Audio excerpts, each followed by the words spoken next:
Oh my gosh, I'm so stressed. Oh my god. Oh gosh, this is the worst. Oh, I think I'm gonna throw up.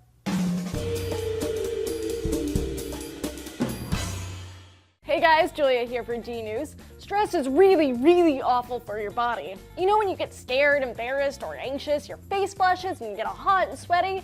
Well, this is called a psychogenic fever. Your body temperature actually increases when you're stressed. It's warming up the muscles in case you need to get the hell out of Dodge. Most of the short-term effects of stress are the result of this fight or flight response. The adrenal gland, which sits on top of your kidneys, releases the hormones in response to some stressor. This in turn releases glucose into your bloodstream to power you up, ready to take on a threat.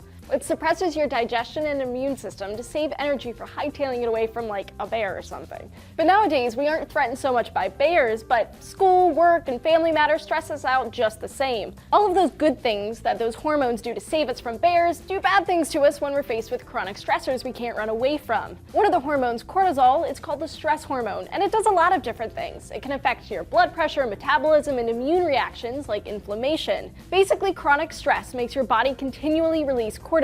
Normally, this hormone keeps inflammation in check, but after a while, your cells get burnt out and become less receptive to the hormone. Inflammation then kind of runs amok and causes its own host of problems. Inflammation can lead to heart disease and obesity, and is now being implicated in some mental health disorders like depression and anxiety. Inflammation can also damage your DNA. The study, published in the Proceedings of the National Academy of Sciences, found that stress damages your telomeres.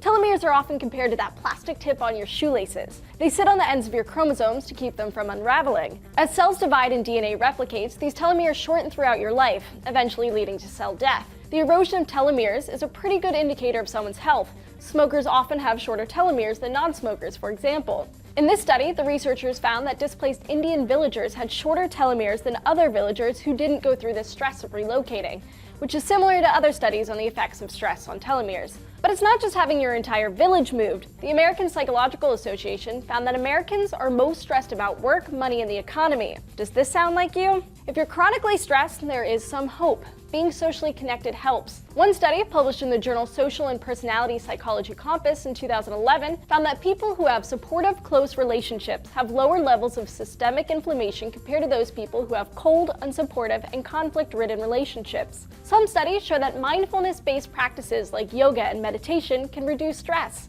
Being mindful means you accept each moment as it is without judgment. Seeing something as neither good or bad, it just is. And it's really hard to do. It definitely takes some training, but it's worth it. One study published in the Annals of Behavioral Medicine reaffirmed previous studies that mindfulness decreases distress and increases quality of life. So do some yoga, take a breath, everything is gonna be A-okay.